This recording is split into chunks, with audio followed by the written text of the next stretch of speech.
It all started when a mysterious cube suddenly appeared. Suma grabs it and gets back to work as a crafter, the game's only production class that almost everyone thought was useless. He places a metal ingot next to the cube and it instantly melts the metal down before forging it into a brand new sword. Looks like this thing isn't useless after all. Before he can admire it any longer, he gets a hologram call from his younger sister, Shika. The moment he answers, she desperately begs him to save her, so he immediately runs off to find her. While searching the dungeon, he suddenly hears a tiny voice calling his name. A frightened little fairy flies over and says she has no idea what happened because she somehow turned into a monster. She explains that she passed out while exploring the deeper floors, and when she finally woke up, she was trapped in this tiny body. Realizing the fairy is actually Shika, Suma carefully picks her up and uses his analysis skill to figure out what happened. Analysis is normally used to reveal crafting recipes for equipment and items, but it can also analyze players suffering from status effects and even show the recipe needed to cure them. Instead of getting an answer, the screen is filled with static. At first, Suma thinks analysis failed, but hidden inside the glitches is a single line revealing the only cure for Shika's transformation, the legendary Philosopher's Stone. The stone has several miraculous powers, and it can definitely turn her back to normal. The problem is, nobody has ever found one. Our guy already knows the crafting recipe, but every material it needs is incredibly rare. Since finding them himself isn't realistic, he'll have to buy them all, and the total comes to a staggering 100 million gold. That number is enough to make bro lose all hope. He starts calling his crafter class completely useless, but Shika doesn't let him stay down for long. She reminds him they only found the cure because he became a crafter. If he'd picked any other class, they wouldn't even know how to save her. That snaps him out of it. This guy gently pats Shika's tiny head, thanks her, and makes up his mind. No matter how difficult it is, he's going to gather every material, craft the Philosopher's Stone, and turn her back to normal. Then he grins at his little sister and tells her she's coming with them whether she likes it or not. Shika doesn't hesitate for a second. She trusts her big brother more than anyone, so the two head to the mining area on the first floor, where beginner explorers gather to collect materials. On the way, she asks what he made with the materials from earlier. Our guy opens his inventory and proudly shows off a few mining bombs he crafted himself. A nearby party overhears them and immediately starts mocking him. Their leader, a mage named Ignis, laughs that only an idiot would pick the crafter class. The rest of the group joins in, saying it's their first time seeing one in real life. Bro doesn't even react. He's heard the same thing so many times it doesn't bother him anymore. Shika, on the other hand, starts calling the whole group idiots. Agnes looks at the tiny fairy in confusion and assumes she's just some pet monster. Eventually he gets fed up and swings his staff at her, but this guy catches it with one hand before it can land. Agnes is completely stunned that a crafter stopped his attack so easily. Then Bro looks up, and one cold glare is enough to make the mage freeze. He tells the group to get out of the way because they don't have time to waste on them. That only makes Agnes angrier. He starts casting a powerful spell and fires a blast of purple magic straight at our guy, triggering a massive explosion. Agnes figures he just wasted one of his strongest spells on a worthless crafter.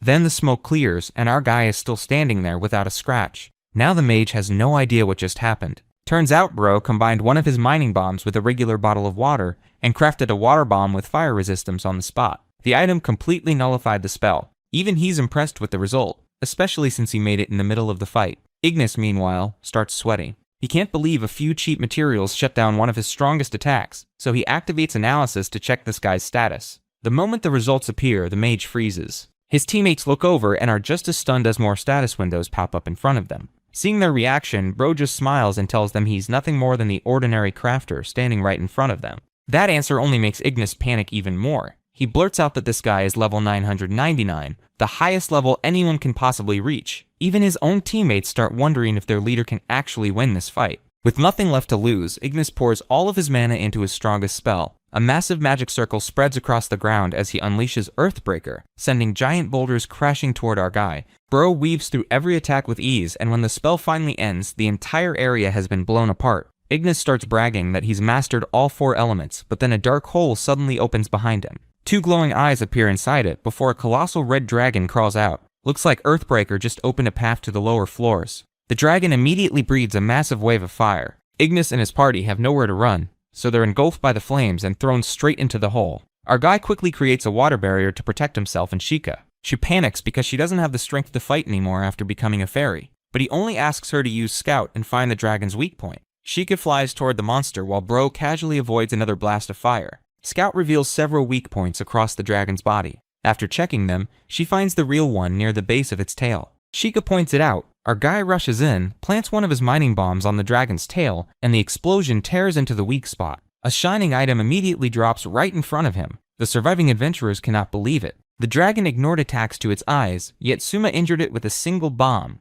He picks up the dropped item and explains that all he needed was a critical hit on the monster's weak point. Suma activates Triple Craft and fuses several materials together. A bright light flashes before a brand new weapon appears. It is the Draconic Pile Bunker, a massive launcher built for overwhelming firepower. Suma charges straight toward the dragon and aims the weapon at its chest. He quietly apologizes before saying the battle is over. An empty shell flies out as the spear slams into the dragon's chest. The monster lets out a painful roar. The players watching from a distance are left speechless. Ignis suddenly cries out for help as he hangs over the edge of the hole. He says he has used all of his mana and has no way to save himself. Suma crafts a rope ladder, but agrees to help only if Ignis hands over every coin he has. Ignis immediately apologizes and gives Suma all of his money. Suma helps him climb back up before waving goodbye as the terrified mage runs away. With the battle finally over, Suma leans against a wall to rest. After waking up, he complains that crafter classes were never meant for direct combat. Two explorers who watch the fight approach him.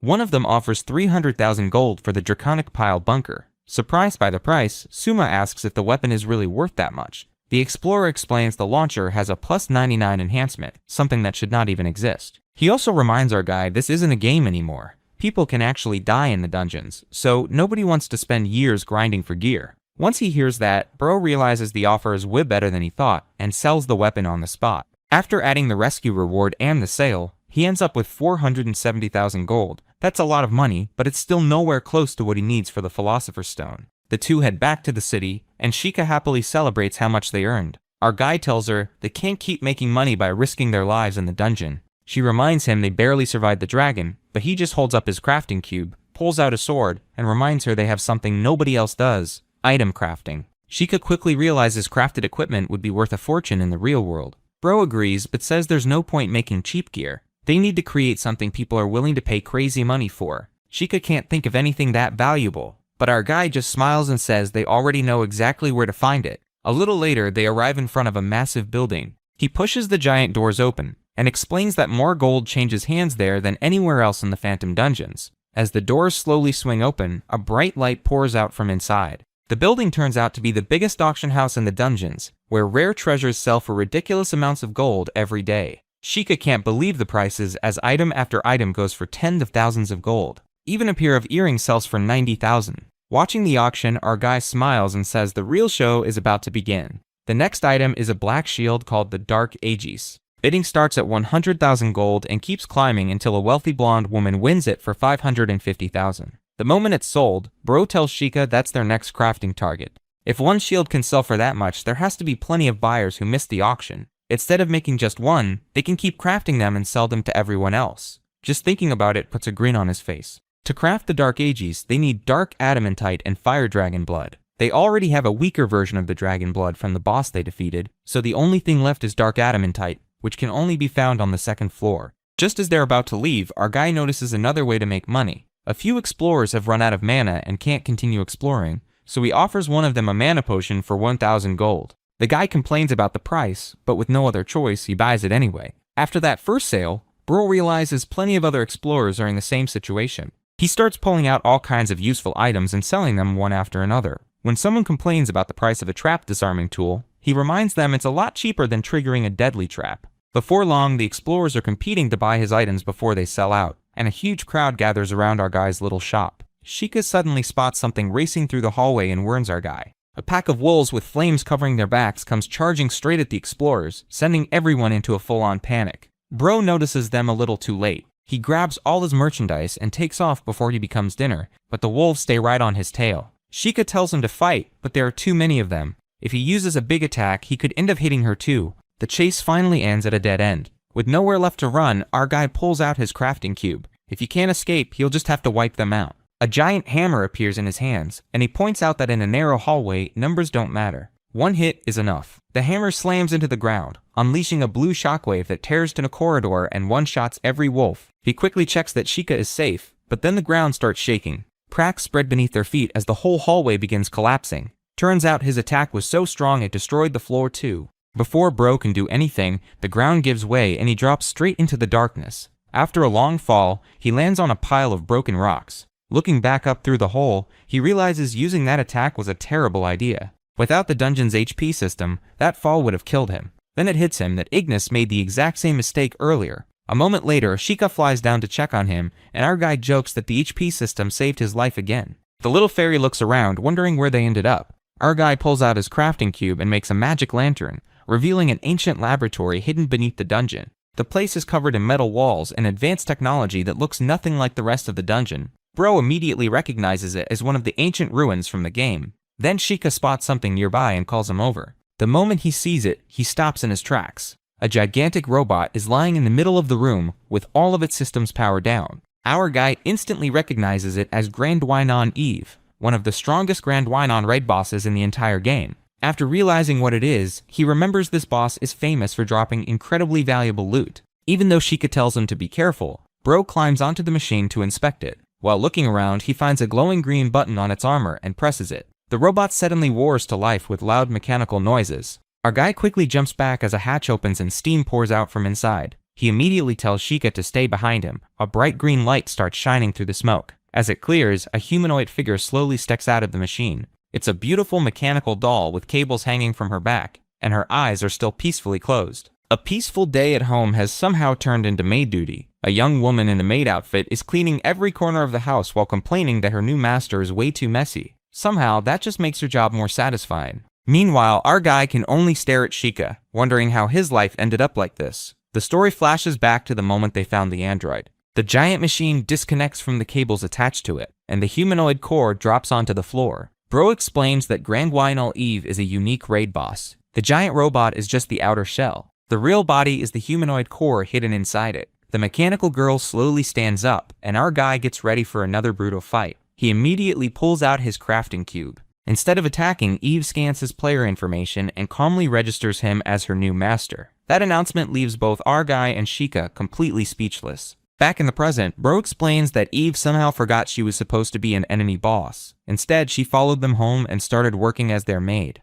She's determined to leave the house spotless, stacking heavy metal ingots, cleaning up the books scattered across his desk, and taking care of every mess she finds. Sheikah happily points out that her brother really is a slob, and our guy immediately tells the two of them to stop talking behind his back. Eve politely asks everyone to call her by her name, which only confuses our guy even more. Somehow, this former raid boss has completely flipped their lives upside down. After giving up on figuring it out, Bro tells Eve to stay home and watch the house while he and Sheikah head back to the dungeon for the materials needed to craft the Dark Aegis. Eve gives them a respectful bow and wishes them a safe trip before they leave. On the way back through the dungeon, our guy keeps wondering why Eve suddenly started acting like a normal maid. After thinking it over, he comes up with a possible answer. The Grand Wynon robots were originally created to serve an ancient princess, and Eve was her personal maid. If she lost her memories after waking up, going back to that role would actually make sense. For now, Bro decides to stop worrying about it. Getting the materials for the Dark Aegis comes first. As they continue deeper into the dungeon, he spots a large group of explorers. One of them is a familiar face. He calls out to a man in silver armor and recognizes him as the paladin player, Oliver.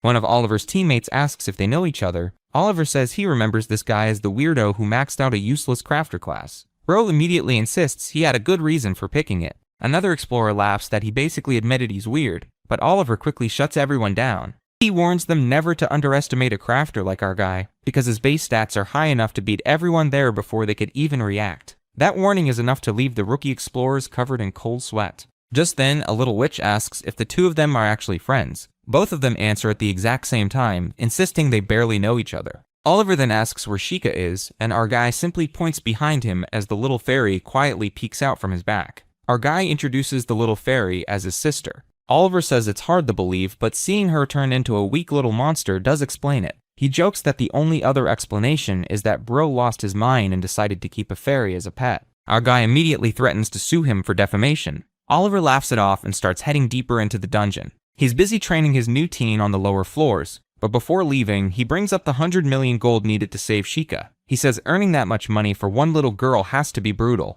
Then he remembers Suma once telling him they aren't related by blood, yet he's still willing to do anything to save her. Bro just smiles. As far as he's concerned, there's no reason he'd ever abandon Sheikah. He gently squishes her tiny cheek and proudly calls her his precious little sister. Sheikah immediately starts yelling and struggles to get free. That takes us back to Suma's childhood. After losing both of his parents, a young Suma is left crying alone in front of their graves with no relatives to take him in. Everything changes when a transparent umbrella suddenly appears over his head. He looks up and sees Shika's parents standing in front of him. They were close friends of his parents and couldn't leave him all alone, so they decided to adopt him and welcome him into their family. They grew up playing together, made countless happy memories, and before long, carrying her around on his back became part of everyday life. The story jumps back to the present when Bro hears Shika calling his name.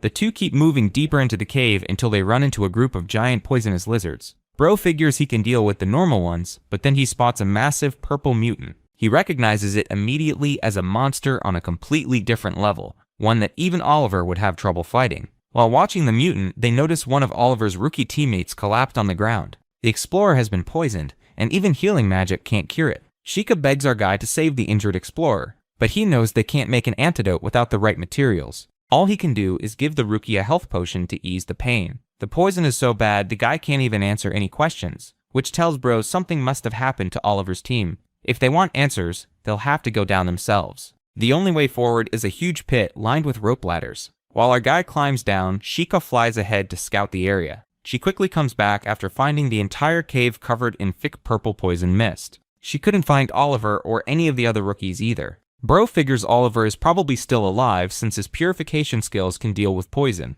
But after looking into the cave, he realizes fighting that mutant inside the mist would be a death sentence. Shika suggests finding dark adamantite somewhere else, but our guy points toward the rocks around a river of lava and says wandering around the dungeon without a plan is even riskier. The safest option is to sneak past the mutant, grab the dark adamantite, and get out before it notices them. Shika asks how they're supposed to get through the poisonous mist. Instead of answering, our guy suddenly reaches toward the little fairy with a grin and pulls out a pair of tweezers. Before she can figure out what's going on, he's already borrowed a few of her fairy scales. Shika immediately starts freaking out, but Bro just holds up a small flask and explains that fairy dust is one of the best protective materials in the game. He activates his crafting cube, combines the materials, and creates a protective scarf. After wrapping it around his face, our guy explains that it won't cure poison, but it can block the effects of the toxic mist filling the cave. Looking down at the purple fog, he realizes the situation is even worse than he expected. Shika hides safely inside the scarf while Bro gets ready to move. Since she has the best view, he asks her to guide him through the cave, and she immediately takes the lead.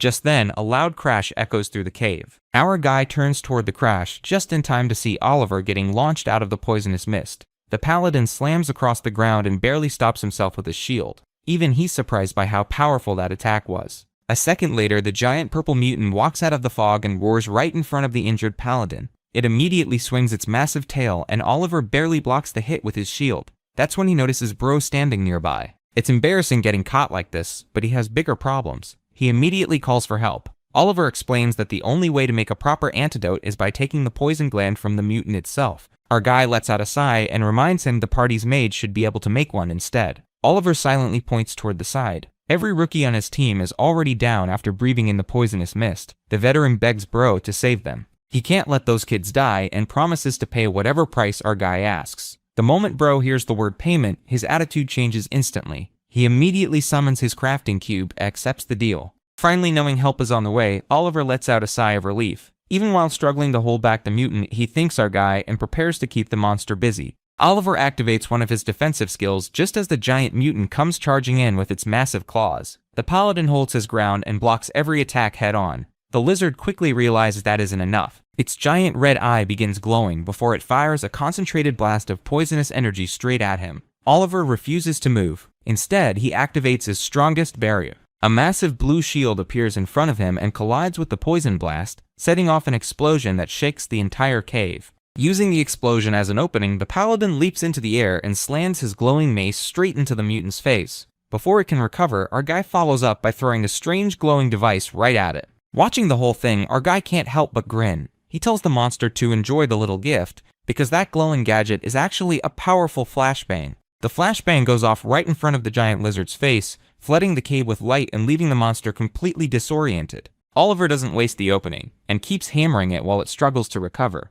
Knowing this is their chance, our guy slips away with Shika to make the antidote. As they leave, Oliver yells that he's counting on him. The plan falls apart almost immediately. Oliver suddenly notices a massive shadow overhead, but by the time he looks up, the mutant's tail is already coming down. He doesn't even get a chance to dodge before it slams him straight into the ground. A second later, the monster's red eye starts glowing again. The flashbang has already worn off. That's when Sheikah warns Bro that the mutant found them. He already knows. The explosions flash. Our guy immediately reaches for his crafting cube, but before he can make anything, the lizard fires another blast of poisonous energy. It hits his hand, interrupts his crafting, and knocks him back. As the monster's shadow looms over them, Sheikah screams. Just when our guy and Sheikah think it's over, a bolt of lightning crashes down from above and slams the giant mutant straight into the ground. As the dust clears, a woman with glowing eyes appears floating above the defeated monster. The moment Bro sees her, he quietly calls out Eve's name.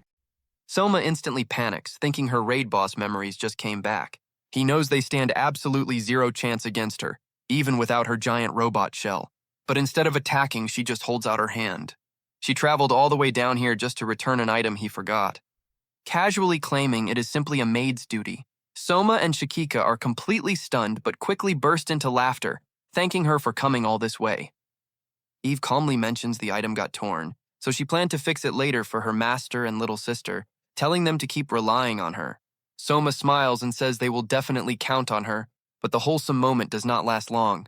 A massive venom drake suddenly lunges at them. Without missing a beat, Eve steps right in front of the beast. She coldly declares that forcibly eliminating insolent fools who bear their fangs at her master is also a maid's duty. The dragon swings its massive claws, but Eve blocks it effortlessly, completely halting its momentum. Furious, the monster opens its jaws and blasts her point blank with a massive wave of toxic venom. Shikika screams in panic, but Soma does not even flinch. He confidently tells his sister there is nothing to worry about because venom drake poison has absolutely zero effect on an automaton. Completely unfazed by the attack, Eve leaps into the air and starts raining heavy barehanded blows right onto the beast. Oliver the Paladin immediately jumps into the fray to help, yelling that he will not let the monster get past them as he assists the maid in holding the line. Seeing an opening, Shikika casts weakness detection and spots the drake's critical weak point right on the back of its neck. But Soma quickly realizes they have a huge problem. They just do not have enough damage. Oliver's advanced combat class leans heavily toward defense, and Eve's base humanoid body lacks the heavy firepower needed for hand-to-hand combat. For a second, he wonders if he should craft a serum to heal Oliver's downed allies, but he knows adding more weak players to the fight will not make a difference. There is only one option left. Soma turns to Oliver and yells at him to hand over every single item they have so he can craft a weapon that can actually take this thing down. Oliver desperately tosses his gear, shouting, "Damn it, catch," as he struggles to hold back the drake. The Paladin asks if they can really win this, and Soma just grins. "We can," he says, "because we have a very reliable maid on our side." The crafting cube flashes brilliantly, and Soma immediately chucks the newly forged weapon through the air, yelling, "Catch, Eve." Eve sprints forward at blinding speed. She winds up for a devastating attack and delivers a lightning-fast kick right into the dragon. The sheer force of the blow heavily damages the massive beast. Soma just equipped her with a brand new weapon called the Doll's Gear Lightning Heavy Greaves. Without giving the monster a single second to recover, she winds up again and lands another brutal kick with all her might. Thanks to Shikika spotting the weak point earlier, Eve aims her final strike perfectly. She hits the critical spot with full power, completely destroying the venom drake.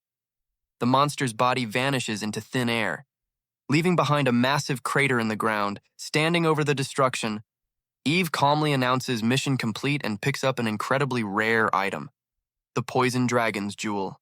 Oliver is left standing there in absolute shock, whispering that he cannot believe they actually managed to defeat it. Soma just smirks and reminds the Paladin that he promised they would win. Oliver admits that for a moment he was not sure how things would turn out, but he is deeply grateful they all made it through without losing anyone. Soma hands over a third serum, telling him to give it to the thief or assassin waiting upstairs. Oliver apologizes for all the trouble and thanks him once again before they finally part ways. With the battle over, Soma turns to leave, but Eve suddenly calls out to him. She bows respectfully and thanks him for trusting someone of uncertain origins like her with such an important role. She tells him he has her deepest gratitude. Soma quickly brushes it off, saying it is not a big deal, and he only chose the method that would deal the most damage. Shikika immediately teases him, pointing out that he is terrible at being honest with his feelings, which only makes Soma snap at her to shut up. He then looks at Eve and tells her that if she is going to be his maid, she will have to pull her weight as part of their fighting force too. Starting today, the three of them are going to earn 100 million gold, and if she does not like it, she can go find herself a new master. Eve just smiles and confidently replies, "Leave it to me, master." A system window suddenly pops up showing their total progress. They made 45,000 gold from selling items to explorers, plus the massive rescue reward from Oliver's party, leaving their remaining goal at exactly 99 million gold. More importantly, they secured the dark adamantite and the poison dragon's jewel. And a special note confirms that the automaton maid Eve has officially joined the party. Meanwhile, in a completely different location, a servant reports to a mysterious wealthy lady. He informs her that the crafter has successfully gathered enough materials to synthesize the Dark Aegis shield, and it is only a matter of time before he starts producing it. The woman smirks, admitting she thought he was nothing more than a mere crafter, but it seems he is not half bad. Her smile turns completely sinister as she gives her next order. In that case, teach him his place. Just 5 days after defeating the Venom Drake, Soma is already cashing in.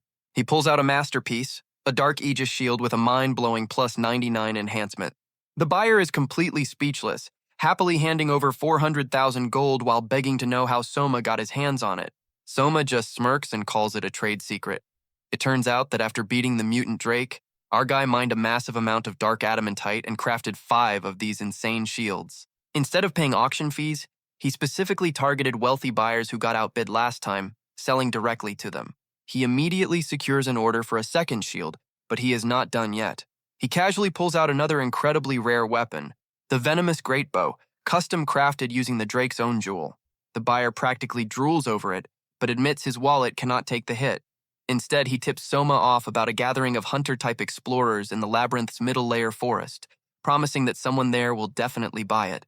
Back home, Shakika is thrilled. They have already sold 2 shields for 750,000 gold, and she excitedly calculates they will soon hit 3 million. Eve praises her master's negotiation skills, but calmly points out that 3 million is only 3% of their 100 million goal. She asks if it will take a considerable amount of time to reach that target. Soma admits that at their current pace it would, but he already has his next plan ready. For now, though, he decides to focus on selling the gear they currently have. Taking the buyer's advice, Soma packs up and heads to the massive tree in the middle layer. He sets up shop, yelling out that he has all the essential gear a hunter could ever need. He proudly displays the venomous greatbow, but the reaction is completely dead. Soma quickly realizes it is not just the high prices, nobody is buying even standard arrows.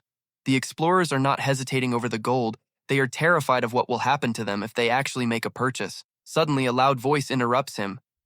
A towering explorer named Hayath steps up, calling Soma a scrawny little runt, and demanding to know who gave him permission to do business there. Soma calmly introduces himself as a crafter, which only makes Hayath burst into laughter.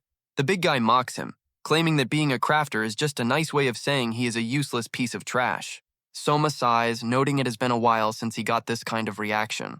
Hayath turns to the terrified crowd and aggressively asks if they would rather buy garbage crafted by trash, or things he personally crafted for them. The crowd immediately cowers, frantically agreeing to buy from him. Soma instantly figures it out. People who are not crafters can still make items within their specific field, meaning Hayath has been intimidating all the other explorers to monopolize the local weapon sales. But Hayath pushes his luck too far when he insults Shakika, laughing at Soma for having the worst taste in pets. Soma's expression darkens. Eve steps up, innocently asking what kind of weapons Hayath was talking about, and Soma loudly replies that they must be worse than standard trash. Furious, Hayath grabs Soma by the collar, threatening to break him. Soma just smirks, challenging him to a fight. But noting that if it gets physical, Hayath is already finished. Hayath sets the terms. If he wins, Soma is banned from the area forever. But if Soma wins, he will be allowed to do business. Soma laughs right in his face, calling him a coward for setting up a bet where he risks absolutely nothing. He forces Hayath to accept a new condition, immediate permanent exile for the loser. Hayath agrees, but leaps high into the giant tree, declaring that when Soma loses, he will beat him so severely he will never recover. The rules are simple. They will each craft a bow on the spot and shoot each other, and the first to land a hit wins. Hayath brags that he will teach Soma the difference in their weapons. But before Hayath even finishes his sentence, a massive arrow slams right into him. Soma lowers the venomous greatbow with a sarcastic apology. He explains that it is a divine bow with guaranteed homing capabilities. He sighs, annoyed that Hayath made him waste rare materials on such a joke of a fight, but Hayath is far from finished. Screaming that he will not forgive Soma for making a fool out of him, the injured explorer activates a skill called Beast Call. Soma's eyes widen as he realizes exactly what is about to happen. Instantly, swarms of monsters start leaping out of the forest, lunging straight toward them. The terrified crowd scatters as Soma braces himself, muttering that this just turned into a total disaster.